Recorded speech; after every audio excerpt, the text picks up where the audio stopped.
आज के तीसरे दिन के family that place together stage together के इस सत्र में आप सबका स्वागत है। और आज हमारे साथ रायपुर से ज्ञान भारत जो नीता भोजवानी मैम चला रही हैं कोरोना टाइम से और रेगुलर अपनी सेवा दे रही हैं तब से, और जो भी स्पिरिचुअल साइंस के कॉन्सेप्ट हैं उन्हें समझ के पढ़ के वो सबके साथ शेयर करती हैं, डिफरेंट डिफरेंट स्पीकर्स को बुलाती हैं ताकि हमें जो भी इस रास्ते पर चल रहे हैं साधक उनको क्लैरिटी मिले, उनके डाउट्स क्लियर हों और जहां तक हो सके अपने अनुभव से हम उनकी कुछ मदद कर सकें। हम एक दूसरे से सीखते हैं। पत्री सर कहते हैं कि हम एक दूसरे के अनुभवों से सीखते हैं। तो इसमें ऐसा कुछ नहीं है कि कोई आपको गाइडलाइन देगा पेरेंटिंग की या स्पिरिचुअल जर्नी की। गाइडलाइन कुछ नहीं है, हर एक की अपनी अपनी यात्रा है। पर हाँ, दूसरे के अनुभव से हमें बहुत सारी चीजें समझ में आ जाती हैं, सीख जाते हैं, गलतियां करने से बच जाते हैं। तो ऐसे ही एक डायनामिक मास्टर कहना चाहिए, बहुत मेहनती और डेडिकेटेड नीता भोजवानी मैम आप सबके साथ हैं आज। और प्रश्नों की बौछार करिए बेशक, और जो भी उनको अपनी विजडम से, अपनी एक्सपीरियंस से समझ में आएगा वो आपके साथ शेयर करेंगे। देखो, कोई हम मोटिवेशनल स्पीकर तो है नहीं कि बात करेंगे और चले जाएंगे। वो तो सर ने यही सिखाया है कि आपने अनुभव से जो जाना है वो शेयर करो। तो नीता मैम, आपका बहुत बहुत स्वागत है इस मंच पर, और मंच अब आपके हवाले है। अब क्या कहते हैं, अब तुम्हारे हवाले वतन साथियों। थैंक यू जैसी मैम और पूरी टीम। और कितने आश्चर्य की बात है कि सोल पेरेंटिंग पे उसको बुलाया गया है जिसने अपनी पेरेंटिंग में बहुत सी गलतियां करी। यस। तो फिर मैंने हाँ इसलिए किया कि मेरे को लगा कि ये प्रायश्चित करने का तरीका है। कम से कम 5 लोग भी अगर समझ लिए तो मेरा तो पाप आधा धुल जाएगा, है ना? तो हम बहुत स्वार्थी हैं सब। बिल्कुल बिल्कुल, इसीलिए फिर मैं जैसे मैम आपको हाँ बोल दी, जबकि ये मैं पहला सेशन ले रही हूँ पेरेंटिंग पे, जबकि मैं सीख रही हूँ क्योंकि अब मैं नानी बन गई हूँ तो मुझे वो सब चीजें सीखने पड़ रही हैं जो मैंने कभी सोचा भी नहीं था। बहुत गलतियां करी, अज्ञान थे हम, हमारे पेरेंट्स भी अज्ञान में थे जिन्होंने हमको सिर्फ और सिर्फ धर्म की शिक्षा दी। आध्यात्मिकता की शिक्षा ना उनको थी ना उन्होंने हमें दी। तो जब मैं मेडिटेशन में आई और कर्म सिद्धांत वगैरह समझा और पेरेंटिंग समझा, तो सबसे पहले मैंने दोनों बच्चों को फोन करके रो रो के उनसे माफी मांगी, क्योंकि मैंने भी एक अत्याचारी माँ की ही भूमिका निभाई थी। बहुत डांटती थी, बहुत कंपेयर करती थी और हमेशा अपनी डिजायर्स को, अपनी एम्स को उनके ऊपर थोपती थी कि तुम दोनों को इंजीनियर बनना है, दोनों को इंडिपेंडेंट बनना है। तो बहुत सी गलतियां करी। फिर टॉरकॉम जब मैं पढ़ने लग गई तब मुझे और भी ज्यादा क्लैरिटी हुई। मैं आप लोग के क्वेश्चंस का बिल्कुल स्वागत करूंगी, पर सिर्फ 15-20 मिनट मैं बोलना चाहूंगी क्योंकि ये बुक मेरे पास है और रायपुर में जो भी इसको लेना चाहता है वो मेरे घर में किसी को भी भेज के मंगा सकता है। ये मैं डोनेट कर रही हूँ क्योंकि मैंने काफी ये बुक्स मंगा लिया है प्रायश्चित करने के लिए। ये है हमारे माता पिता और बुजुर्गों के उत्तरदायित्व, मतलब responsibility of a father, mother and grand parents. इसको मैंने पढ़ा, फिर जब मैम ने बोला तो फिर से मैंने इसको एक बार और अच्छे से पढ़ा। तो मैंने थोड़ी सी पीपीटीज बनाई हैं ताकि आप लोग के दिमाग में थोड़ा सा बात बैठे। देखिए, स्पिरिचुअल पेरेंटिंग आप बहुत समझ रहे हैं, दुनिया भर की बातें अच्छे अच्छे स्पीकर आके आपको सिखा के जा रहे हैं, पर टॉरकॉम के पॉइंट ऑफ व्यू को भी हमको समझना जरूरी है। पर वहां से नहीं करूंगी शुरुआत करूंगी जब मैंने जो डिस्पेंजा की एक वीडियो देखी, बायोलॉजी ऑफ बिलीफ। वो वीडियो 2.5 घंटे का है, मैं रिकमेंड करूंगी कि आप लोग देखिए उसको। उस समय मुझे पहली बार मालूम चला कि 7 साल तक के बच्चा एक टेप रिकॉर्ड की भांति हमारे घर में रहता है। मतलब हमने टेप रिकॉर्ड ऑन करके रख लिया, अब उसमें जो हम बोल रहे हैं, जो हम सोच रहे हैं, जो हम दिखा रहे हैं, सब कुछ वो रिकॉर्ड करेगा लाइक ए स्पॉन्ज। बिल्कुल वो लेता है। यहां तक कि आप दूसरे रूम में भी सोए हैं और अपने हस्बैंड के साथ आपकी बहस हो रही है तब भी वो एब्जॉर्ब करता है। 7 years कितने प्रीशियस टाइम होता है। कहा जाता है कि उस समय बच्चा थीटा स्टेट में रहता है ताकि उस समय उसकी प्रोग्रामिंग होती है। 6-7 साल तक के सबकॉन्शियस और कॉन्शियस माइंड नहीं बनता, दोनों एक ही माइंड रहते हैं। तो इसके कारण जो भी सीख रहा है, जो भी देख रहा है, तुरंत उसके माइंड में जा रहा है। कोई नहीं है डिफरेंस कॉन्शियस और सबकॉन्शियस का। अब 7 साल के बाद जब वो ज्यादा स्कूल में इंटरेक्ट होगा, अपने फ्रेंड्स लोग के पास जाएगा, फिर टीचर्स कंपेयर करेंगे, फिर और बड़ा होगा, फ्रेंड सर्कल बनेगा कॉलेज के, उसके बाद भी प्रोग्रामिंग होती है, पर सबसे मेन होती है 7 इयर्स। और वो 7 इयर्स को वो सारी जिंदगी रिपीट करता है अनजाने रूप में। उसे मालूम भी नहीं कि उसने अपने मम्मी पापा का कौन सा पैटर्न ले लिया है। अगर कोई कहता है कि बच्चा गुस्सैल है, तो कहीं से तो, चाहे गर्भावस्था में चाहे आफ्टर डिलीवरी, आपने बच्चे को डाला है, बच्चा वहां से सीख के नहीं आ रहा है। मैनिपुलेशन, एंगर, सब कुछ नहीं सीख के आ रहा है। कुछ रहते हैं आपके पास लाइफ की वासनाज और पैटर्न्स, पर बहुत कुछ आपके इस प्रेजेंट लाइफ में मदर फादर से लेता है। इसीलिए तो मदर फादर को चुनते हैं, ताकि हम लेसन सीख सकें। पर जैसे जैसे हमारी सभ्यता का विकास होते गया, लोग डिजिटल होते गए, पेरेंट्स और बच्चों के बीच दूरी बढ़ गई, और जितना वर्स्ट कर सकते थे हम अपने बच्चों का फ्यूचर हो गया। जब हम सेंटर खोले थे रायपुर में, वहां पे अक्सर बच्चे लोग को लेके आते थे पेरेंट्स की, हमारा बच्चा बहुत नॉटी है, आप इनको मेडिटेशन सिखाइए। मैंने कहा मैडम पहले आप तो सीख लीजिए, आप वही बिहेव करेंगी तो बच्चा मेडिटेशन सीख के क्या करेगा?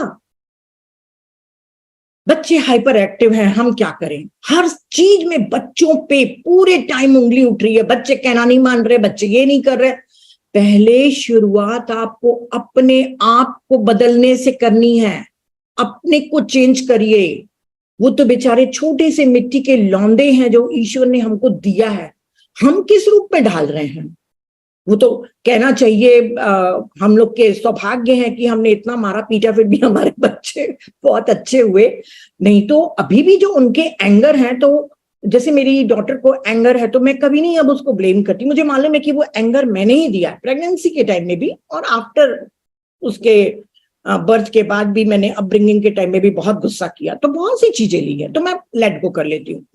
तो जो डिस्पेंजा ने जो कहा उसको आप जरूर देखिए, पूरा साइंटिफिक तरीके से आपको समझाया है।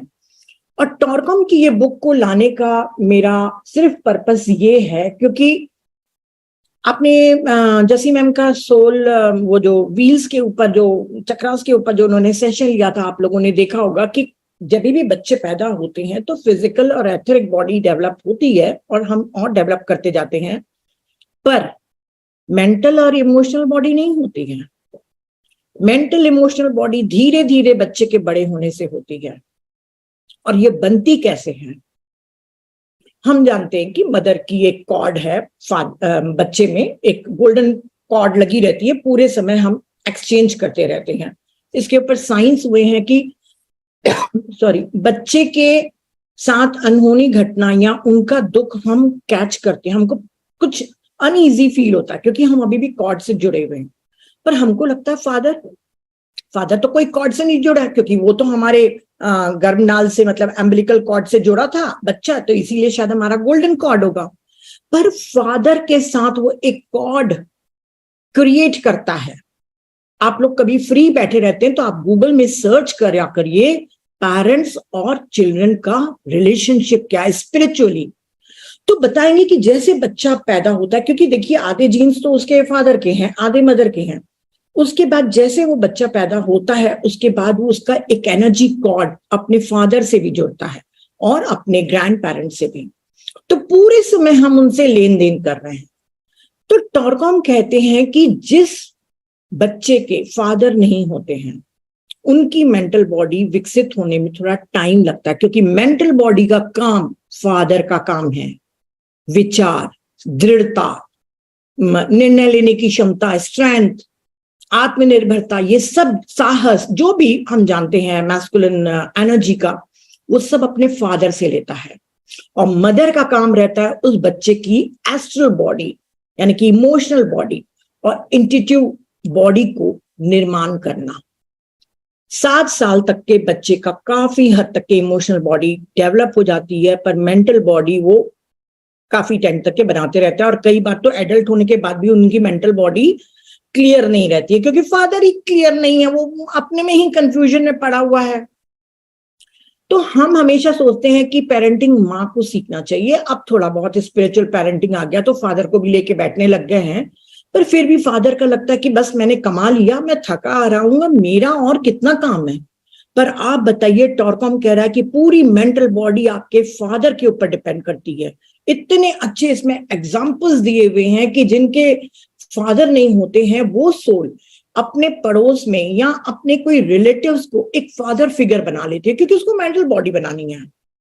तो वो किसी एक पर्सन को चूज करके उससे सीखती है और उसको एज अ फादर फिगर वो सब चीजें लेती है।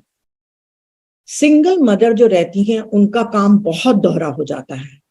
और 17 पॉइंट्स लिखे हुए हैं इसके फादर के कि क्या क्या करना चाहिए, उनको कहाँ कहाँ बच्चों को ले जाना चाहिए और किस तरीके से उनको आत्मनिर्भर बनाना चाहिए। और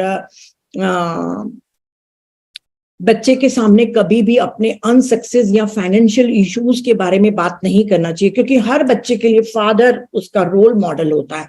जब वो देखता है कि मेरा पापा कमा नहीं पा रहा है या मेरे पापा को प्रॉब्लम है, वो डील नहीं कर पा रहा है, तो उसका रोल मॉडल डिस्टॉर्टेड होने लग जाता है। तो बहुत सी चीजें हैं जिसको मैं पूरा तो नहीं बता सकती, पर मैंने इस बुक को 2 बार पढ़ा है। आप लोग जरूर पढ़िए, और रायपुर में जो भी रहते हैं वो आप मुझसे मंगवा सकते हैं।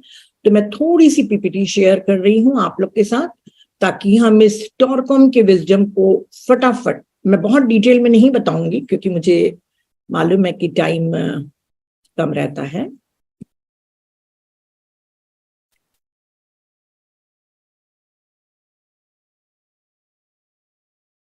तो ये एक मिनट, 4 टाइप के पेरेंट्स होते हैं।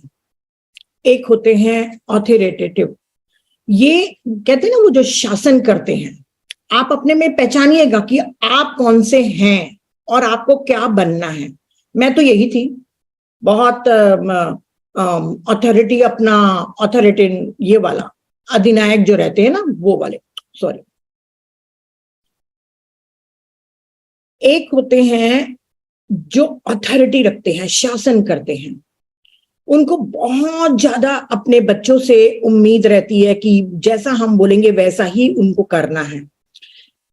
ये हमारे जो पेरेंट्स थे ना वो वही थे, जैसा बोल रहे हैं वैसा करो।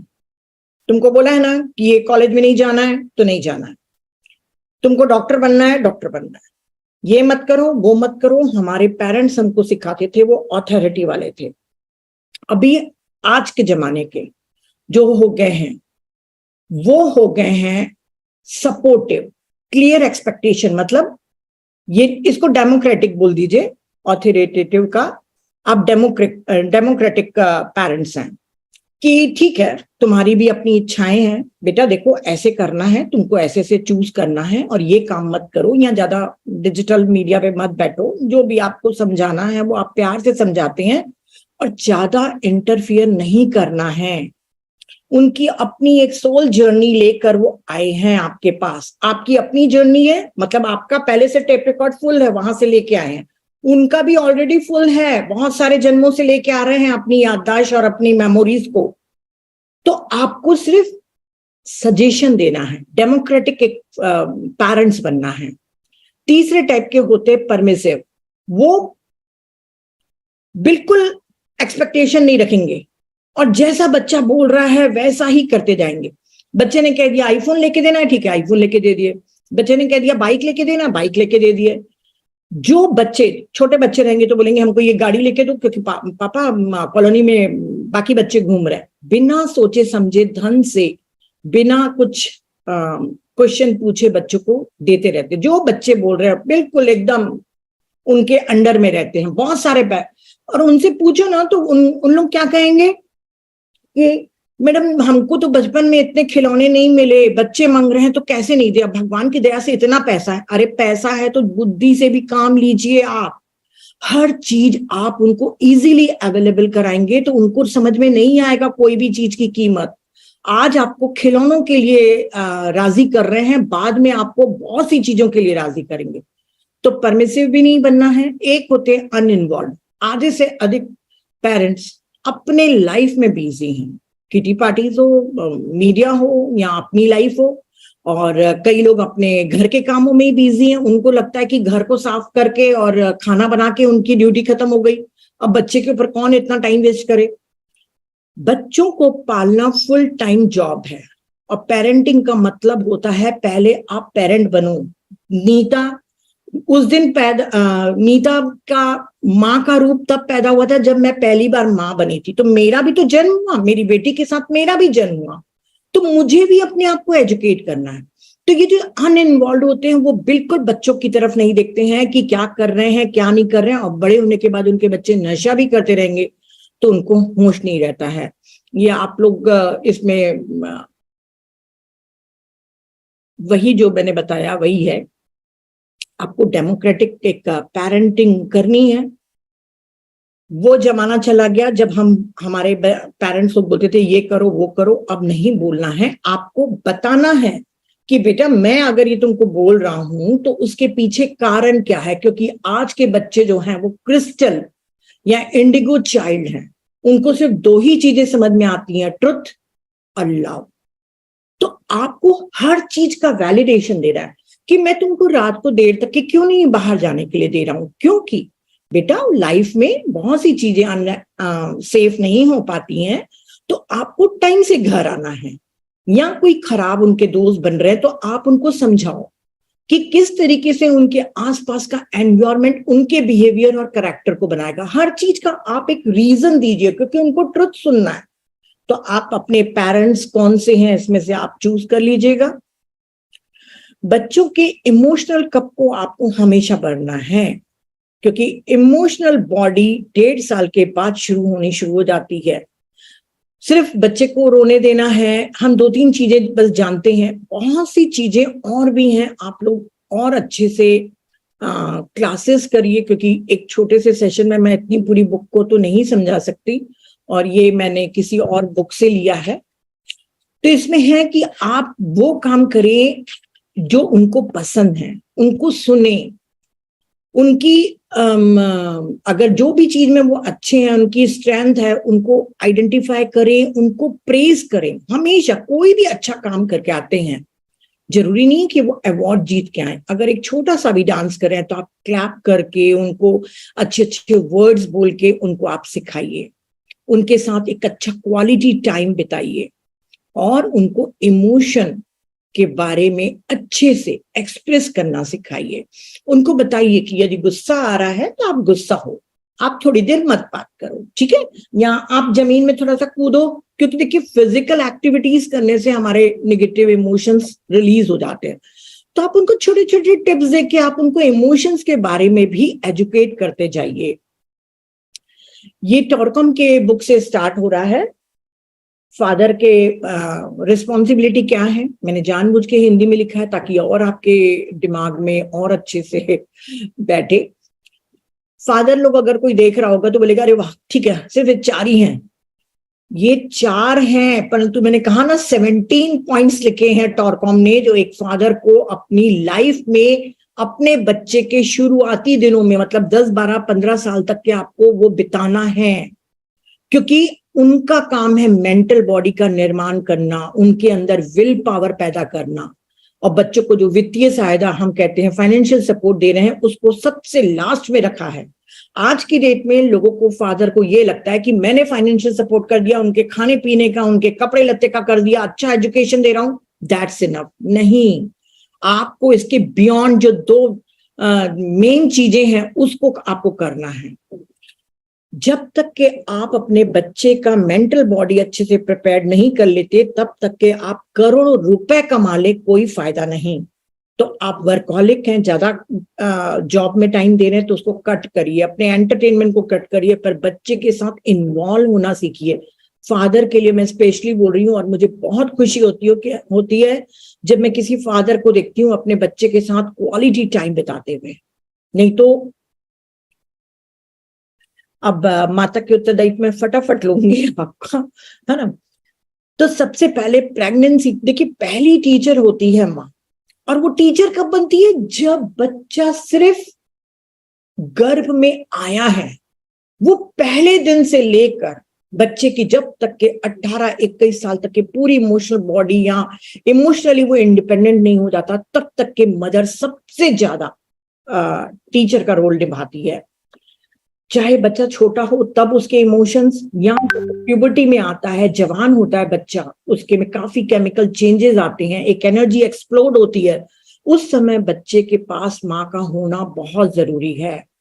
तो कंसीव करने के पहले ही उसको स्पिरिचुअली, फिजिकली, मेंटली तैयार होना है, क्योंकि उसका मेन काम है उस बच्चे को गहरा प्यार देना।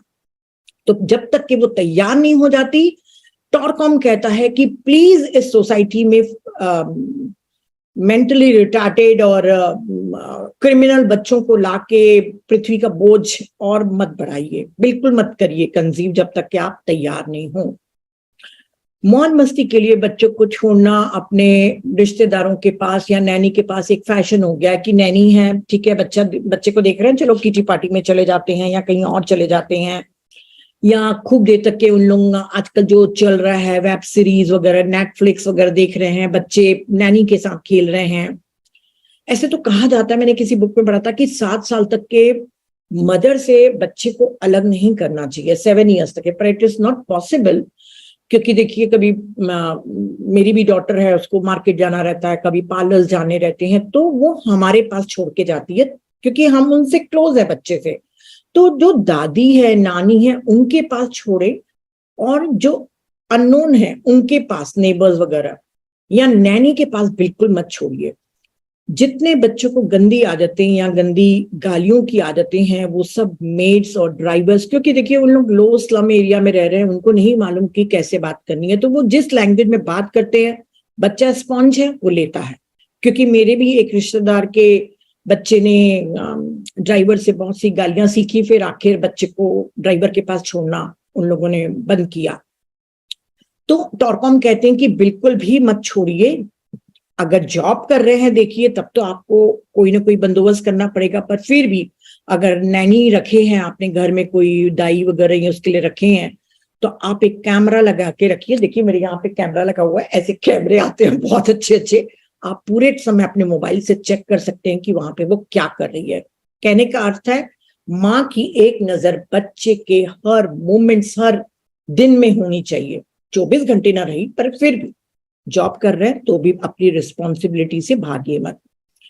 ये सबसे ज्यादा फोर्स करते हैं टॉरकॉम की कार्य कारण का सिद्धांत के बारे में आपको शिक्षा देनी है, अर्थात कर्म सिद्धांत के बारे में। वो फादर के में भी है, 17 प्रिंसिपल्स में जो 17 एक्टिविटीज है उसमें भी है, क्योंकि मेंटल बॉडी बन रही है तो उनको बताना है। देखिए, हमको मम्मी ने बोला, हमारे पेरेंट्स से, कि बेटा किसी का बुरा मत करना। कभी किसी ने बताया ही नहीं कि किसी के बारे में बुरा सोचना भी मत, हम तो सोचते रह गए। अब जब बच्चे इतने इवॉल्व होके आए हैं, हद से ज्यादा उनके पास इंटेलिजेंस पावर है, तो आप उनको कर्म सिद्धांत बूमरैंग के माध्यम से सिखाइए। उनको समझाइए कि जो आप बोल रहे हो, जो आप सोच रहे हो, सब बेटा तुम्हारे पास आएगा, और भगवान अन्याय नहीं करता है, तुमको तुम्हारी चीज दे रहा है, बस। मैं अभी, मेरा ग्रैंडसन छोटा है, तो उसको एंजल्स के पॉइंट ऑफ व्यू से एक स्टोरी बना के बताती हूँ कि कैसे उसको बिहेव करना है, कैसे शेयरिंग करनी है। तो आप अपने हिसाब से कर्म सिद्धांत को जरूर पढ़ाइए, सिखाइए। बच्चों को प्यार से अनुशासित करिए, डांटना नहीं है, कोई भी चीज को आपको पेशेंस के साथ उनको डिसिप्लिन सिखाना है। मैं आए दिन अपनी डॉटर को देखती हूँ, तो इसलिए मुझे ये पॉइंट बहुत वैलिडेट करता है कि बहुत सी चीजों के लिए आपको अपने 10 काम छोड़ के बच्चे के साथ बैठ के उसको सिखाना रहता है। तो प्यार के साथ आपको अनुशासित करना है बच्चे को। उनको महान पुरुषों, वीर पुरुषों, आध्यात्मिक गुरु के बारे में शिक्षा देना शुरू करिए। हम जो स्टोरी सुनाते हैं वो गणेशा की भी होती हैं, हनुमान जी की भी होती हैं, भगवान बुद्ध की भी होती हैं। अभी मैंने थोड़े दिनों से योगानंद जी के बारे में बताना शुरू कर दिया है। तो आप धीरे धीरे बच्चों को हर चीज के बारे में बताइए, उनकी लाइफ के बारे में बताइए कि कैसे स्ट्रगल करे। पूरी पोथियां नहीं बतानी है, पर उनको एक उसका एसेंस निकाल के देना है कि देखिए वो कितने महान बने हैं। तो ये आपको देना है। बच्चों को सहनशीलता सिखाना है। जो पेशेंस या टॉलरेंस पावर कम हो गया, उसी के कारण सबसे ज्यादा आज की डेट में डिवोर्स हो रहे हैं।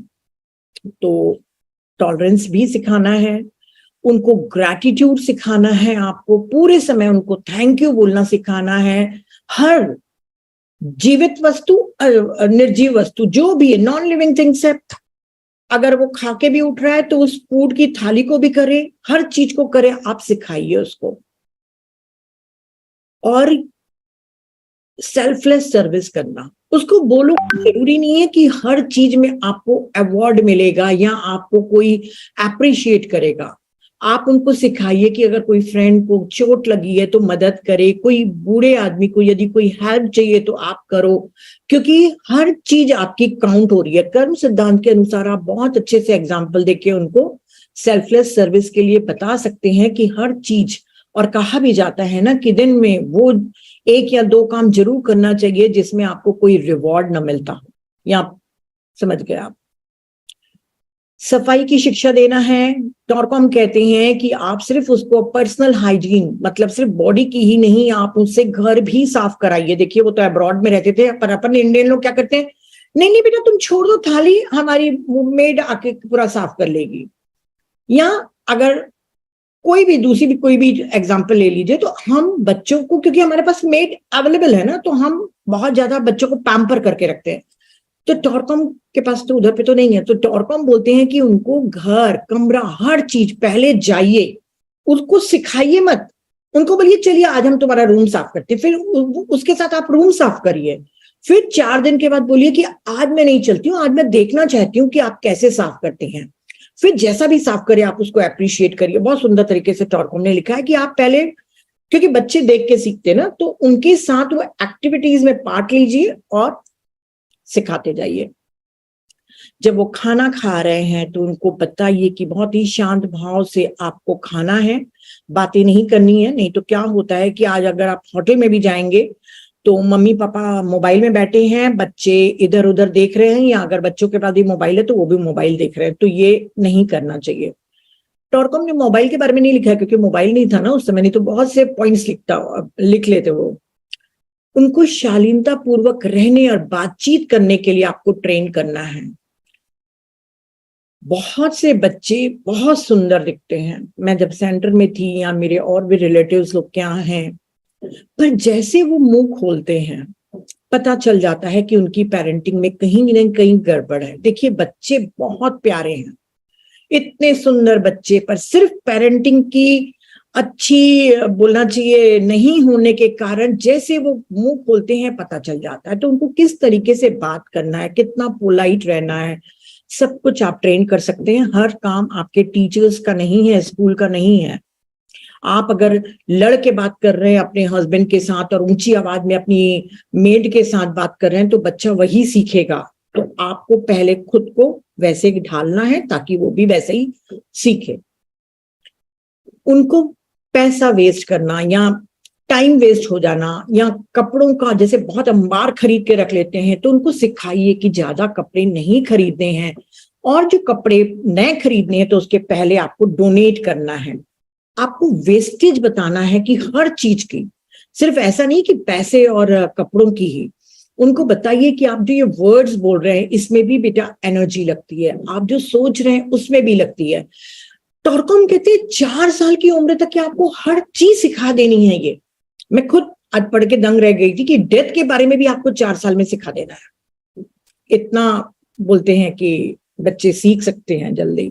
तो आप उनको हर चीज के बारे में नॉलेज दीजिए, उनको गार्डनिंग करना सिखाइए ताकि वो नेचर से कनेक्ट होना जाने। कहा भी जाता है कि जो मिट्टी के साथ या नेचर के साथ रहता है उनको बोन्स की प्रॉब्लम नहीं होती, क्योंकि उनका मूलाधार सबसे ज्यादा रहता है पृथ्वी तत्व के कारण। तो बच्चों के बहाने आप भी गार्डनिंग करिए या उनको बेयरफुट वॉकिंग वगैरह सब सिखाइए और नेचर के पास जाना जरूर सिखाइए।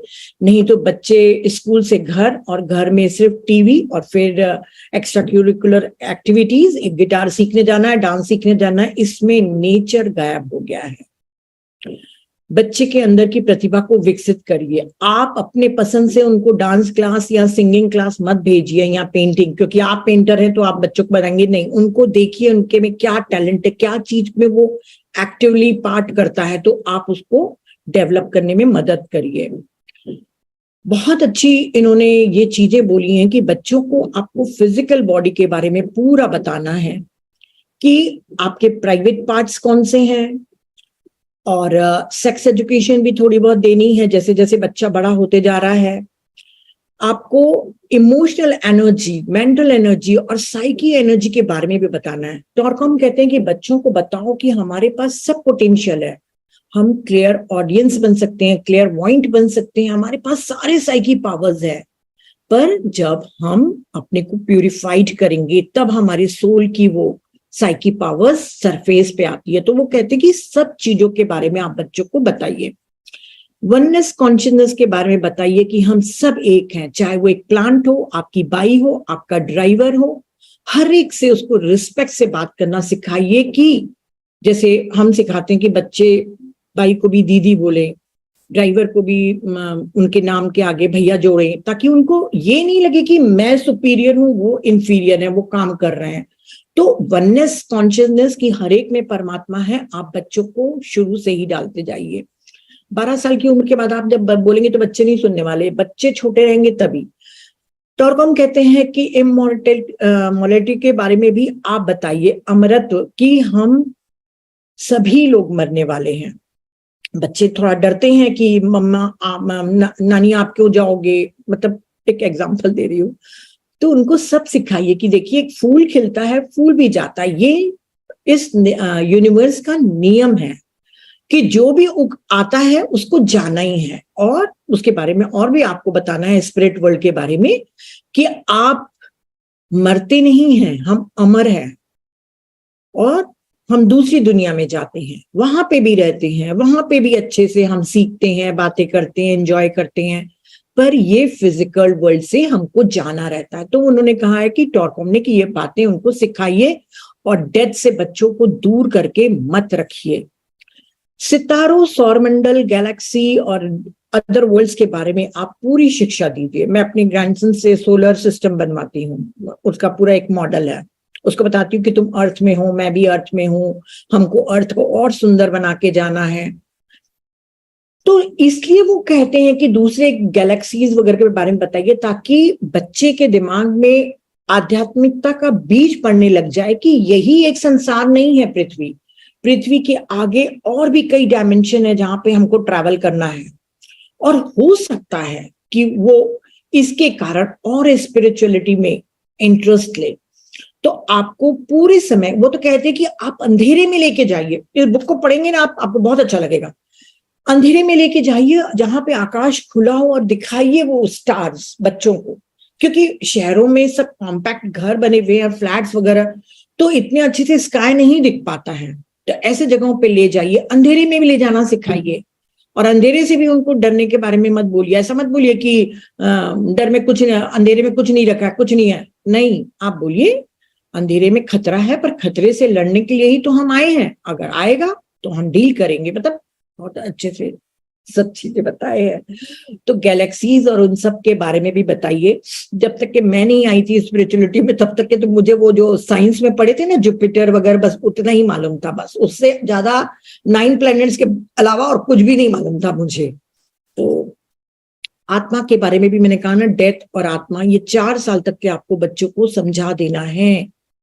और धर्म के बारे में जब आप शिक्षा देते हैं तो आपको ये भी बताना है, क्योंकि मैंने एक एक पॉइंट नहीं लिखा है, काफी कुछ लिखी हूं, पर कुछ एक चीजें छूट गई हैं, कि धर्म के बारे में जब आप बताते हैं कि ठीक है, जैसे आप कृष्ण को मान रहे हैं तो बस कृष्ण है, यहाँ पे स्टॉप नहीं करना है, बच्चे को बताना है कि हम कृष्ण को मानते हैं, कुछ लोग राम को मानते हैं, कुछ लोग अल्लाह को मानते हैं, अलग अलग गॉड है, पर गॉड एक ही है। फिर वो हो सकता है आपसे पूछे कि वो गॉड कौन है, कौन सा है, बोलना बेटा मैं भी तो वही खोज रही हूं, तुम भी खोजो, अपन दोनों खोजेंगे, फिर जिसको मिलेगा ना फिर हम दूसरे को बताएंगे, ठीक है। तो वहां पे आपको एक क्यूरियोसिटी बच्चे को डाल के रखनी है, सिर्फ ये नहीं कि नहीं ये दुर्गा माता है बस यहीं पे लाइफ एंड हो गया, ये कृष्ण है यहीं पे लाइफ एंड हो गई। ओपन रखना है, धर्म सिखाना पर धर्म को थोपना नहीं है। ओशो भी कहते हैं कि बच्चे को चूज करने देना चाहिए कि वो कौन से धर्म का पालन करे या वो सिर्फ मेडिटेशन के में करे। और last but not the least, teach meditation. उसके लिए पहले आपको मेडिटेशन करना पड़ेगा और उसके बाद आप अपने बच्चों के साथ बैठ के करिए।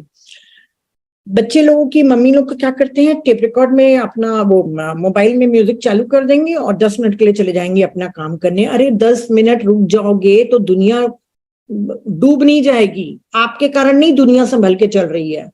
10 मिनट सारे काम छोड़ के बच्चे के पास बैठिए, आप उनको देखिए, वो बार बार आईज खोलते हैं। हमारे सेंटर में आता था ना, वही मैं आपको एग्जांपल दे रही हूँ। मतलब हम बैठ के, मैं और ममता जी उनको आंखें बंद करने का बार बार उनको इंस्ट्रक्शन देते थे कि बेटा नहीं खोलो, और उनकी मदर से पूछते थे तो बोलते थे हाँ मैं तो रोज म्यूजिक प्ले करके चली जाती हूँ। तो कोई ब्रह्मा या कोई एंजल आके आपके बच्चों को नहीं सिखाएगा, आपको मेहनत करनी है। 10 मिनट सारे काम छोड़ के बच्चों के साथ मेडिटेशन करिए, और यदि हो सके तो उनके हाथ को अपने हाथ में पकड़ के चेन मेडिटेशन करिए। आपके बच्चे के पास वो एनर्जी जाएगी, उसको अपलिफ्ट होने में मदद करेगी। तो आप ये जरूर करिए। तो thank you thank you thank you, बस इतना ही मैं कहूंगी। और ज्यादा से ज्यादा बुक पढ़िए, बहुत अच्छा पेरेंट बनिए। Thank you. And grand parents बनिए, अच्छे ग्रैंड पेरेंट्स बनिए। हाँ, मैं तो बन रही हूँ, बहुत पेशेंस सीख रही हूँ। और ऐसे लग रहा है कि जैसे मैं, मेरा फिर से स्कूलिंग चालू हो गई है। Yes yes. कई बार मेरे को नए नए लेसन सिखाते रहती है बेटी की मम्मा ऐसे नहीं करना है, अच्छा बेटा ऐसा, ओके। पर मैं सीखती हूँ, हर चीज को समझती हूँ। सीखने के तो अपने लिए आए हैं। हाँ जी।